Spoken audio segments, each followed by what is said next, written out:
नमस्कार मेरे प्यारे दोस्तों, मैं हूं आपका होस्ट शेफ धीरज। आज इस क्लास में हम लोग सीखने वाले हैं एक कुक 3 की जॉब रिस्पॉन्सिबिलिटीज़ की, उसकी ड्यूटी की, जो कि उसको शिप के अंदर निभानी होती है। जी हाँ, तो हम लोग बात कर रहे हैं यहाँ जो भी डेली एक्टिविटीज़ होती हैं कुक 3 की शिप के अंदर। अब यहाँ पे मैं कुक 3 बोल रहा हूँ, कॉमी 3 नहीं बोल रहा हूँ, क्योंकि जो बड़ी बड़ी कंपनीज होती हैं और मैक्सिमम आप लगाएंगे वहाँ पे वो जो कॉमी शब्द का यूज़ नहीं कर रहे होते हैं, वो शब्द यूज़ कर रहे होते हैं हमारे किसका, कुक का। ठीक है जी। तो कुक और कॉमी दोनों सिमिलर ही हैं, ज़्यादा आपको कंफ्यूज नहीं होना। हमको लगता है कि भाई कुक थोड़ा छोटी पोजीशन हो जाती है, कॉमी थोड़ी बड़ी पोजीशन जाती है, बट सिमिलरली दोनों एक ही है। कुक 3 और कॉमी 3 दोनों एक है, कुक 2 और कॉमी 2 दोनों एक है। तो चलिए मैं यहाँ पे ये अपना मोबाइल निकाल रहा हूँ जिसमें कि मैंने सारी ड्यूटी और रिस्पॉन्सिबिलिटीज़ लिखी हैं। यहाँ पे मैं आपको ये भी बता दूं, जो भी मैं आपको बातें बताने वाला हूँ, मैं कुछ ही पॉइंट यहाँ पे लूँगा। बाकी जो नीचे इसका मैंने एक पीडीएफ भी रेडी करके रखा है, जो मेरे इस वीडियो के नीचे डिस्क्रिप्शन के लिंक में मिल जाएगा। आप उसको क्लिक करके आप देख सकते हैं अच्छे से, ताकि आपको जो चीज़ें हैं अच्छे से समझ आए। बाकी मैं तो आपको यहाँ पर समझा ही रहा हूँ। तो चलिए जी, स्टार्ट करते हैं कुक 3 की रिस्पॉन्सिबिलिटीज़ का, उसकी ड्यूटीज़ का।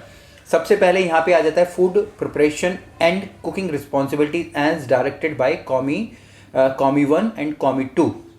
तो भैया फूड प्रिपरेशन उसको करना पड़ता है और उसके ऊपर कुकिंग रिस्पॉन्सिबिलिटीज़ होती हैं, जो कि दी जाती हैं किसके द्वारा, कुक 1 के द्वारा और कुक 2 के द्वारा, डेमी शेफ के द्वारा और सीडीपी के द्वारा। बस यहीं तक आपका लेवल होता है। उसके बाद आप शू शेफ के पास नहीं जा सकते, क्योंकि आपको हैंडल करने के लिए यही होता है। और कुक 3 मैं बोलूँगा कि हर एक डिपार्टमेंट में होता है, चाहे वो गार्मेंजर हो, बूचरी हो, ब्रेकफास्ट सेक्शन हो, रोस्ट सेक्शन हो, फिश सेक्शन हो, सूप सेक्शन हो, वेजिटेबल सेक्शन हो, पास्ता सेक्शन हो, पोटैटो सेक्शन हो, ऐसे अलग अलग सेक्शंस होते हैं। तो हाँ, हर जगह आपको कॉमी 3 बन जाएंगे। तो सबसे पहले ये हो गया। दूसरा है organise and prepare Meezaan plus. ठीक है जी। इसके बाद आपको ऑर्गेनाइज करना पड़ता है और मीज़ा प्लस आपको प्रिपेयर करना पड़ता है, जो भी कटिंग चॉपिंग ये सारी की सारी चीज़ें आपको करनी पड़ती है। ठीक है जी। और इसके बाद आ जाता है आपको प्रिपेयर करने होते हैं या हेल्प करनी होती है अपने बॉसेस की। बॉसेस कौन है आपका यहाँ पे, कॉमी 2 आपके बॉस है और कॉमी 1 आपके बॉस है। उनकी किसके लिए, सूप बनाने में, सैलड बनाने में, ग्रेवीज बनाने में। ठीक है जी। अब इसके बाद यहाँ पे ये भी लिखा है work in various galley section that prepare meat, vegetable, fish and other food stuff. ठीक है जी। अब यहाँ पे जैसे कि मैंने आपको पहले बताया कि आप अलग अलग सेक्शंस में काम कर रहे होते हैं, तो आपको अलग अलग सेक्शंस में ये सारी चीज़ें प्रिपेयर करनी पड़ सकती है। फिश हो गया, ठीक है, जैसे फिश का एक डिपार्टमेंट हो गया, तो फिश से जितनी भी रिलेटेड चीज़ होगी वहीं होंगी सारी, चाहे उसकी कटिंग होगी, ठीक है जी, उसके लिए कोई वेजिटेबल काटना हो गया, उसके कुछ कट्स काटने हो गए, उसको मैरिनेट करना हो गया, कुक करना हो गया, फ्राई करना हो गया, वो सारी की सारी चीज़ें। इसके अलावा जो कि बाकी की जो हमारे कुकिंग मेथड्स होते हैं, जैसे कि बॉइलिंग, पोचिंग, स्टीमिंग, स्टूइंग, ठीक है, ये सारे काम करने पड़ते हैं। इसके अलावा आपको यहाँ पे मल्टी टास्किंग एक्टिविटीज़ भी करनी पड़ती है, जैसे कि आपको वेजिटेबल वॉश करनी पड़ जाएगी, पील करनी पड़ जाएगी, ट्रिम करनी पड़ जाएगी, आपको कटिंग करनी पड़ जाएगी।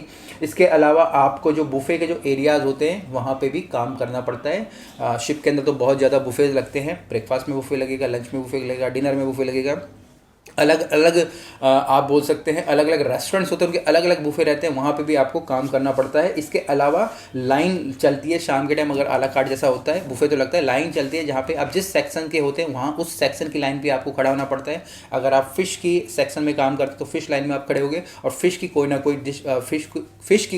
डिश आउट कर रहे होंगे। तो ये सारी चीज़ें होती हैं। इसके अलावा अगर मैं बात करूं, यहाँ पे मैंने एक और इसमें पॉइंटर्स डाले हैं, जो कि है हमारे रिक्वायरमेंट की एक कॉमी 3 को या कुक 3 को क्या क्या रिक्वायरमेंट चाहिए होती है। यहाँ पे आप बोल सकते हैं एक्सपीरियंस चाहिए होता है आपको 4 से 5 साल का, ठीक है ना, कम भी चल जाता है, मैं ये नहीं कह रहा कि 4 से 5 साल का ही चाहिए, ठीक है जी, कम भी चल जाएगा। इसके अलावा एबिलिटी टू रीड इंग्लिश, आपकी एबिलिटी होनी चाहिए कि आप इंग्लिश अच्छे से पढ़ सको, उसको अच्छे से समझ सको। इसके अलावा आपके जो कलनरी स्किल्स होते हैं, जो फंडामेंटल्स होते हैं, उनके बारे में आपको मालूम होना चाहिए, क्योंकि जब ये चीज़ें आपको मालूम होती हैं तभी जाके आप अपने जो इंटरव्यूज़ को पास करते हो। इसके अलावा जो भी इक्विपमेंट्स होते हैं, बेन मैरी हो गया, फ्रायर हो गया, ग्रिलर हो गया, ये सारी की सारी चीज़ें आपको चलानी आनी चाहिए। तो बेसिकली यही एक कुक 3 का काम होता है। ज़्यादा कोई डिफ़िकल्ट काम नहीं होता है, पर आपको समझना है।